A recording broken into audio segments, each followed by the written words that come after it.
स्वागत है आपका अपने चैनल में स्टडी बाय दुर्गेश सर में। दोस्तों, आज जो हम पढ़ने वाले हैं कक्षा 9वीं गणित में अध्याय 1 संख्या पद्धति प्रश्नावली 1.5 है ना, एक्सरसाइज 1.5 में क्या है क्वेश्चन। प्रश्न नंबर 1, ज्ञात कीजिए। क्या ज्ञात करना है आपको, ठीक है।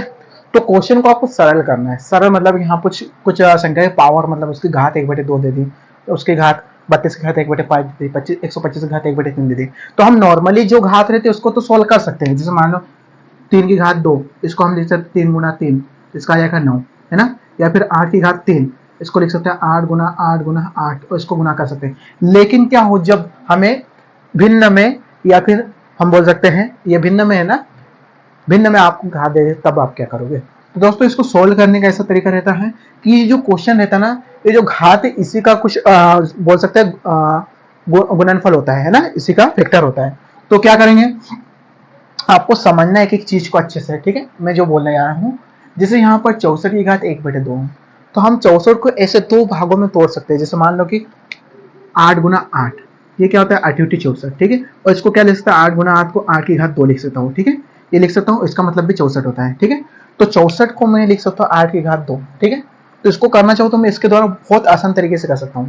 पहले आप लोगों को इसके लिए कुछ चीजें समझना पड़ेगा, ठीक है।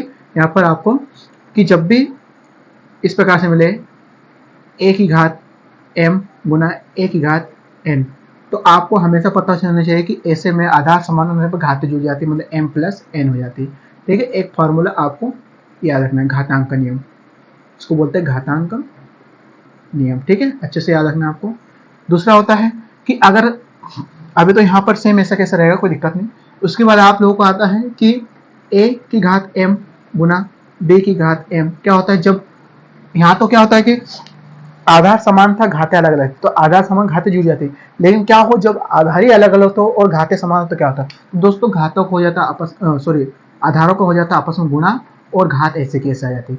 तो घात का मतलब होता है जो जिस प्रकार से अपन बोलते हैं ना, सर के ऊपर, ठीक है। सर के ऊपर, जैसे लड़कियों के सर के ऊपर चोटी रहती है, उसी प्रकार ये घात होती है उसके ऊपर, है ना।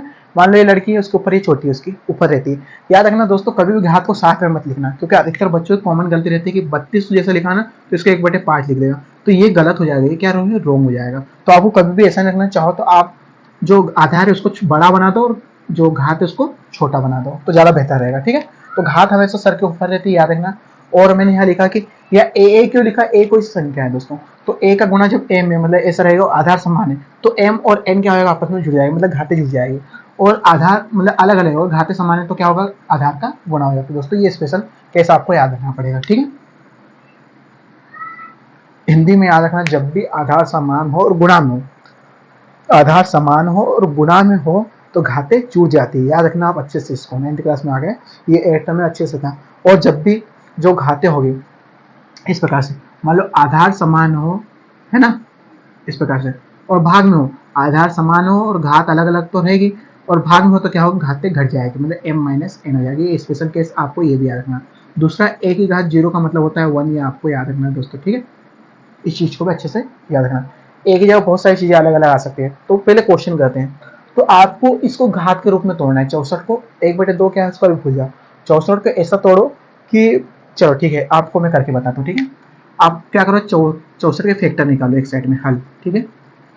64 के फैक्टर आपको आ जाते हैं गुणनखंड, क्या बोलते हैं इसको, अभाज्य गुणनखंड विधि से ना। तो 2 को पहाड़े से पढ़ो 6 आ जाए, तो 2 3 6, 2 एकम 2 2 3 4, फिर 2 से 2 एकम 2 2 6 12, फिर 2 से 2 8 16, फिर 2 से 2 चौक 8, फिर 2 से 2 2 4, फिर 2 से 2 एकम 2, ये समाप्त हो गए दोस्तों।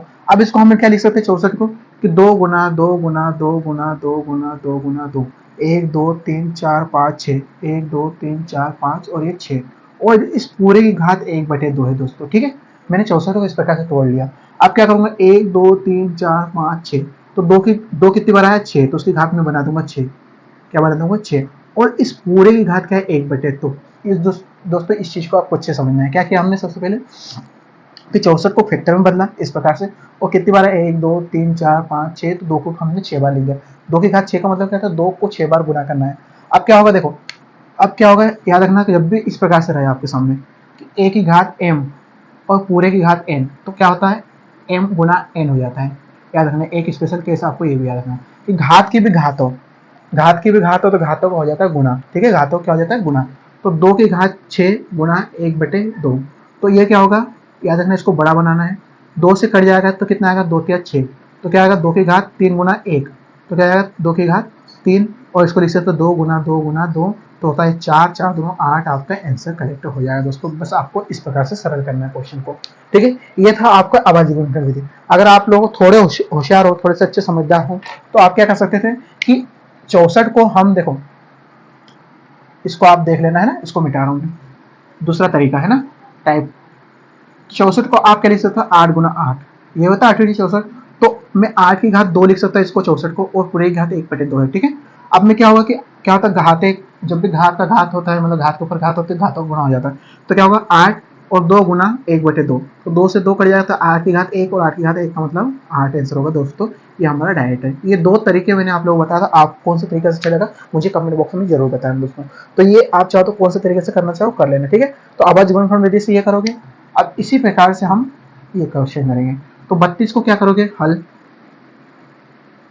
32 को आपको क्या करना है, फिर आवाज गुणनखंड विधि से 32 को तोड़ना है। तो देखो 2 से 16 बार चले जाएगा, 2 से 8 बार चले जाएगा, 2 से 4 बार चले जाएगा, फिर 2 से 2 बार चले जाएगा, फिर 2 से 1 बार चले जाएगा। आपको पता है ये चीज कैसे, 2 एकम 2 बचा 1 हो गया 12, 2 छक 12, फिर 2 8 16, 2 चौक 8, 2 एकम 2 3 4, और इस प्रकार समाप्त हो जाए। अब हमने 32 को क्या कर दिया कि 32 को 1 2 3 4 5, मतलब 2 की घात 5 कर सकते हैं, ठीक है, और पूरे की घात 1/5, तो क्या होगा कि 2 की घात 5 गुना 1/5। अब यहाँ पर दोस्तों क्या हो रहा है कि जो ये है ना, ये इसके बटे कुछ नहीं, मतलब 1 मान लो, तो आपस में गुना जाएगा 5 5, ये मैंने छोटा बना दिया, ठीक है।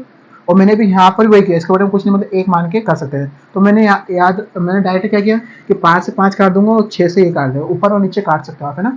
तो मैंने इसलिए ये नहीं लिखा। आप चाहो तो कर सकते हैं इसके बेटे 1 मान के 2, और आपको भिन्न गुना आता है, ऊपर का ऊपर 5 एकम 5 और 5 एकम 5, 5 से 5 कर गया, 2 की घात 1, इसका मतलब है 2 आपका करेक्ट आंसर। बस इतना का और कुछ नहीं था दोस्तों इस क्वेश्चन में। अब जो हमारा करते हैं इसी का लास्ट क्वेश्चन फटाफट कर लेते हैं, ठीक है। अब ये फार्मूले आप अच्छे से कॉपी में मेरे नोट कर लेना, मैं इसको मिटाने जा रहा हूँ, ठीक है, घाटांक का नियम वाले, ठीक है। अब देखो इसको कैसे करेंगे।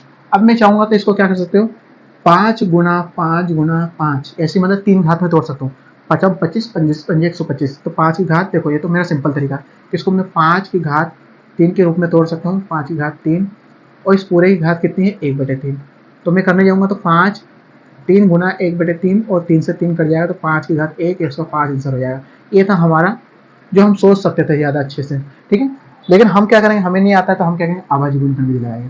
तो आवाजी गुणनखंड विधि क्या होती है, 125 को आप इधर लिखो, पहले 5 से लगाओ, ठीक है। तो 2 से नहीं आएगा दोस्तों, क्योंकि इकाई में 5 है, तो इकाई में 5 कभी 2 में 2 के पहाड़े में आता नहीं, 3 भी नहीं आएगा, 4 भी नहीं आएगा, 5 ऐड आएगा। तो 5 5 10, 2 बचे 5 25, फिर 5 से 5 5 और 5 25, फिर 5 कम 5, इस प्रकार से। तो 5 कितनी बार आया, 3 बार, तो 5 की घात 3 और पूरे की घात 1/3, इस प्रकार लिख सकते हैं, 5 की घात 3 और पूरे की घात 1/3। तो क्या होगा, 5 की घात 3 गुना 1/3, 3 से 3 कट जाएगा, 5 की घात 1, और 5 इसका करेक्ट आंसर हो जाएगा, 2 तरीके से, है ना। या फिर आप घात के हिसाब से तोड़ो, तो ऐसे तोड़ो कि जो 3 बार गुणा करने पे 125 हो जाए, 3 बार गुणा करने पे। वैसे हमने यहाँ 64 को 2 की घात 3 है, तो ऐसी संख्या ढूंढो कि जिसका 2 बार गुणा करो 64 आ जाए। यहाँ पर 32 की घात 1/3, तो ऐसी संख्या ढूंढो कि जिसका 5 बार गुणा करने पे 32 आ जाए। तो इस प्रकार से हम कर सकते हैं, मतलब घात को देख के भी कर सकते हैं।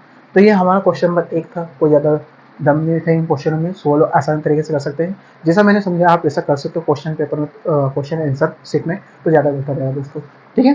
तो कोई ज़्यादा दम नहीं था। आप लोगों को अगर वीडियो अच्छा लगा तो प्लीज़ वीडियो को लाइक कर दीजिए, ठीक है दोस्तों। अब बढ़ते हैं अगले क्वेश्चन की ओर इसी का, ठीक है।